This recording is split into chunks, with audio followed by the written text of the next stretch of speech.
largest percentage of our clients are in financial services. So they're RIAs, they're financial advisors. They might be fund companies. Again, it's at least half our client base. It's because it's where I started, and I still own two financial services companies and produce business and manage money every single day.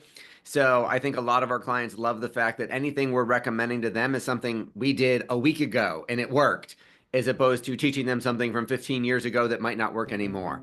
So, all right. Welcome to Sterling Insights. Stand out and supercharge your assets. The go-to podcast for financial advisors aiming to grow their assets under management, stand out in a crowded market, and retain assets nearly forever. Are you advising high net worth clients who own appreciated capital assets? Do you want to help them sell without losing a quarter, a third, or even more of their hard-earned profits to capital gains taxes? Then this podcast is tailored for you.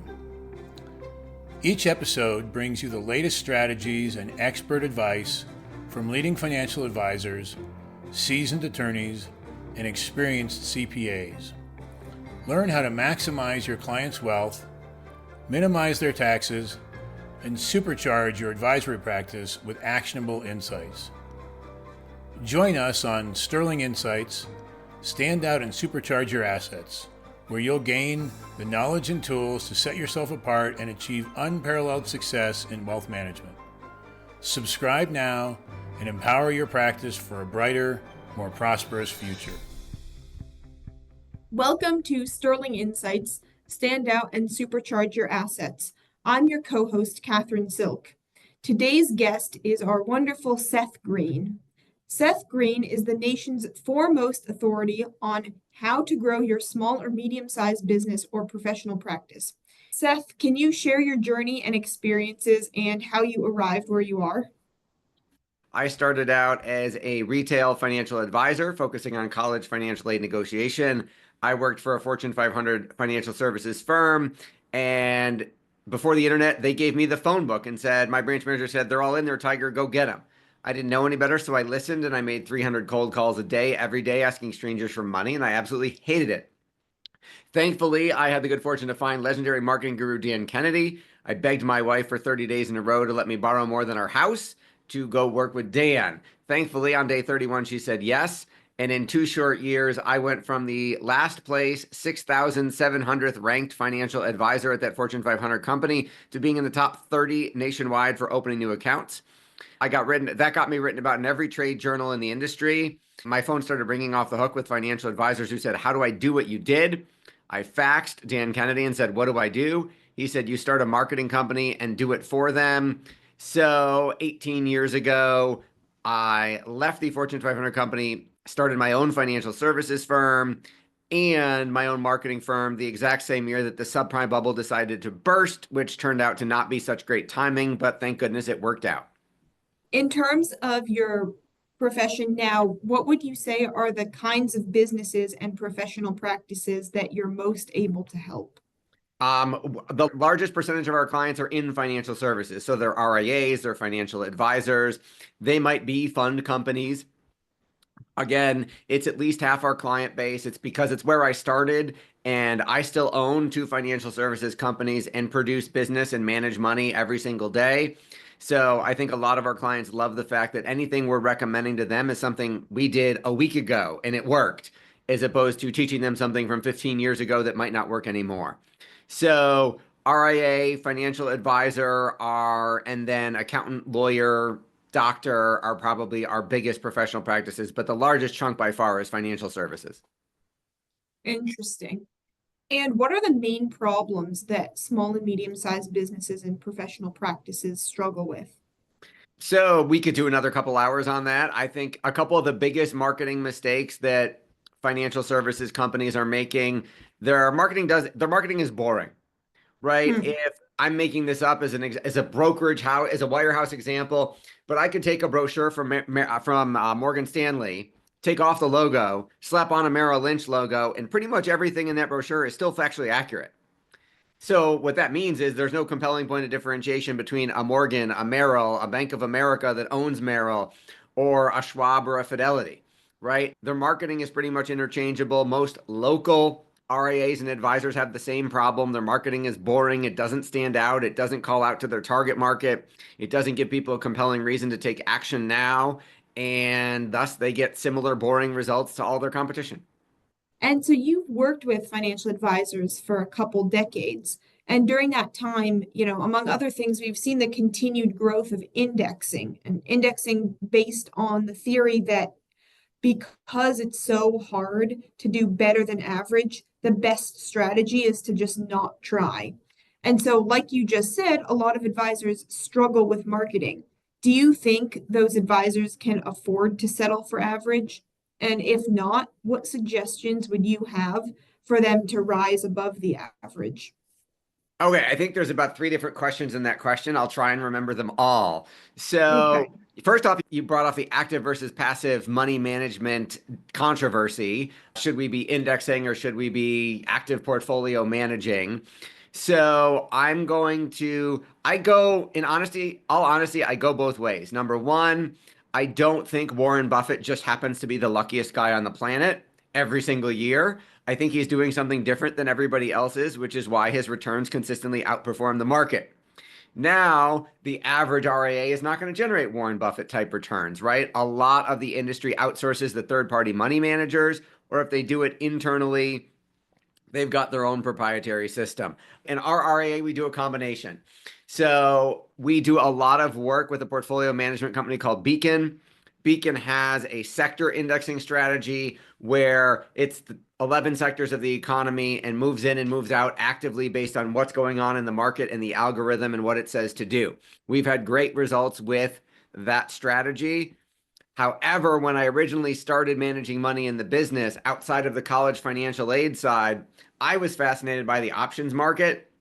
And I had built a proprietary stock option trading formula, a giant Excel spreadsheet that was going to beat the market and set the world on fire, which it did outperform the markets. But I soon realized that I was going to be tied to my monitor the entire day, and I would have no time to actually talk to clients, thus no time to gather assets if I was spending all my time running this trading formula.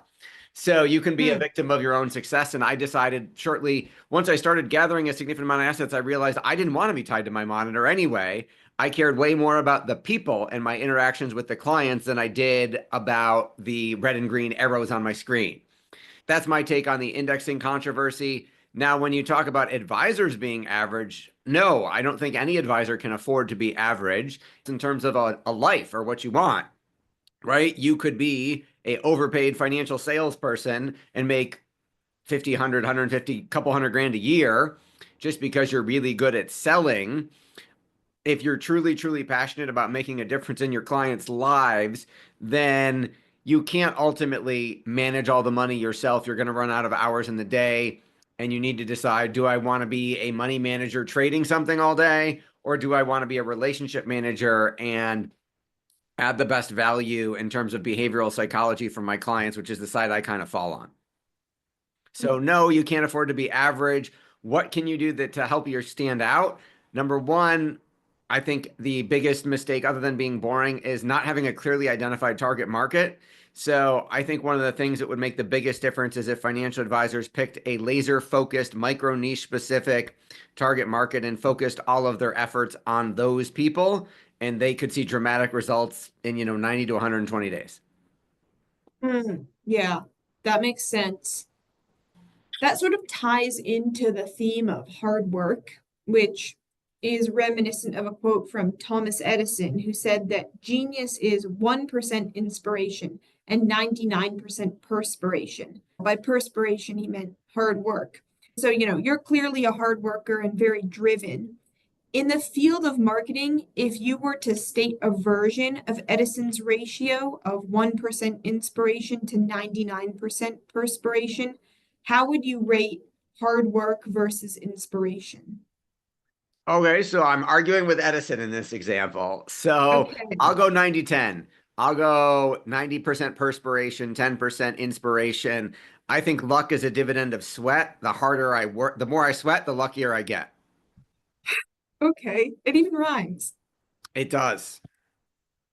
So, from a marketing perspective, How do you think that business owners and advisors can effectively position themselves as partners in wealth preservation rather than just service providers?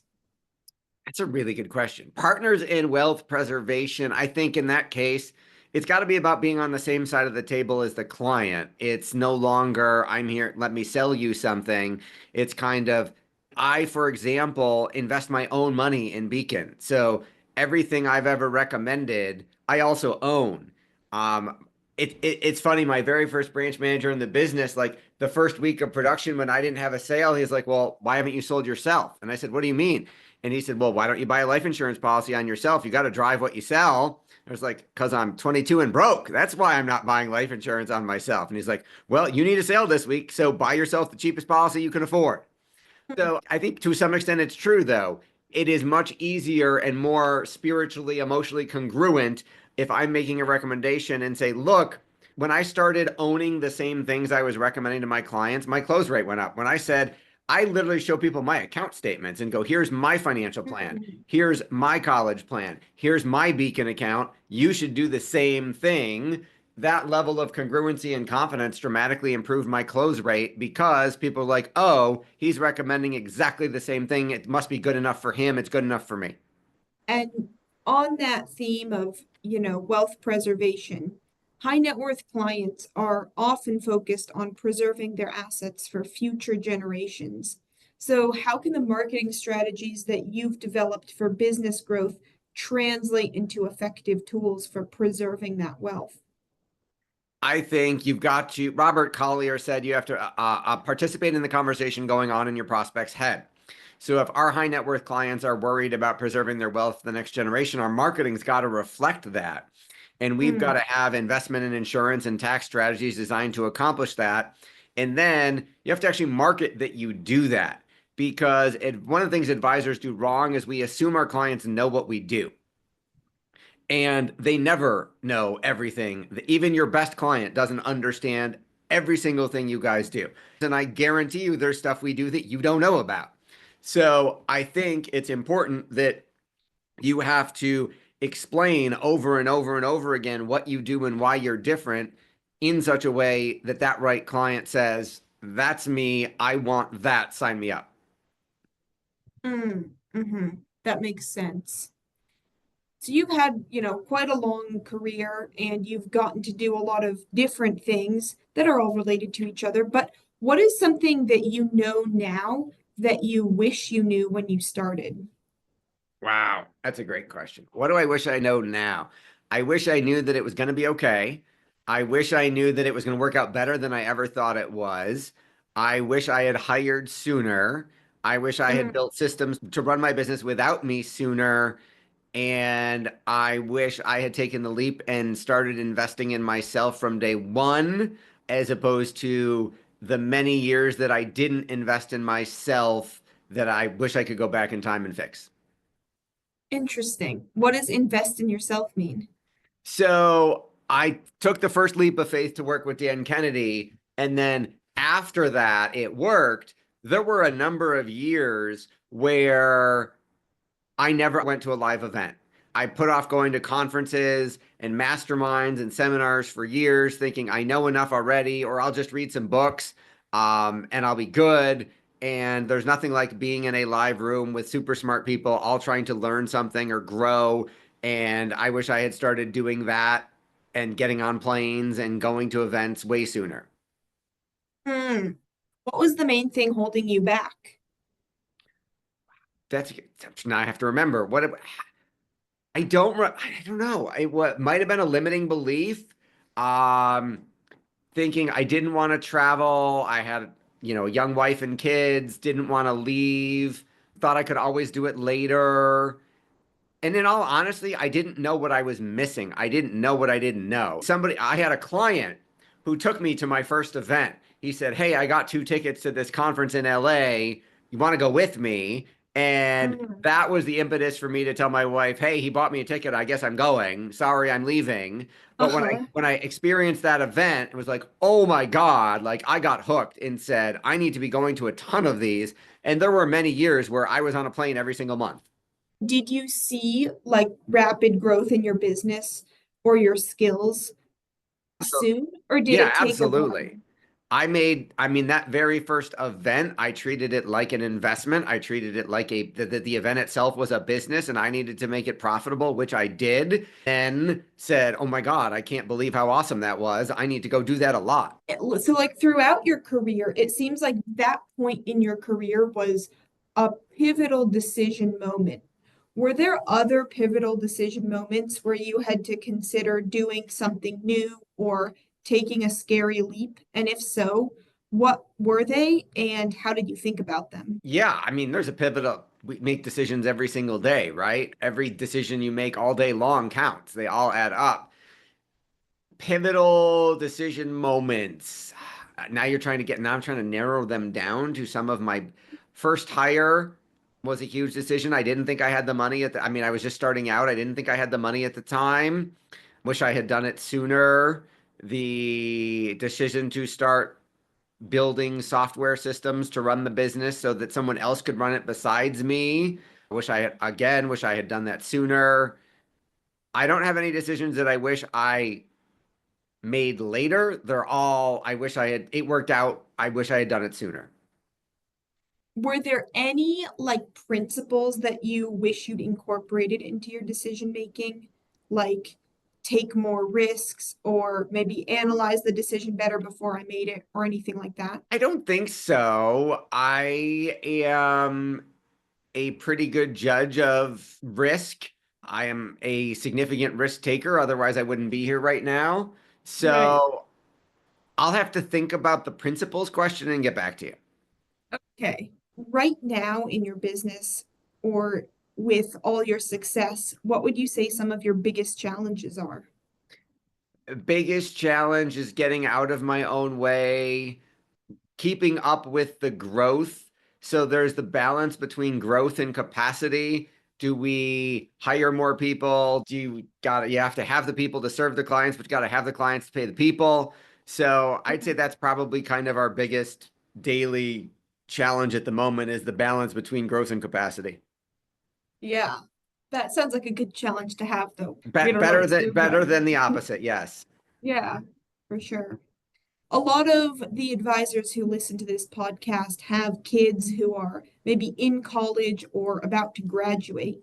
For those people who are about to start in the workforce and maybe considering getting into financial advising or marketing, would you have any advice for those folks? Okay, so I'm giving advice to kids who are young adults just coming out of college and entering the workforce.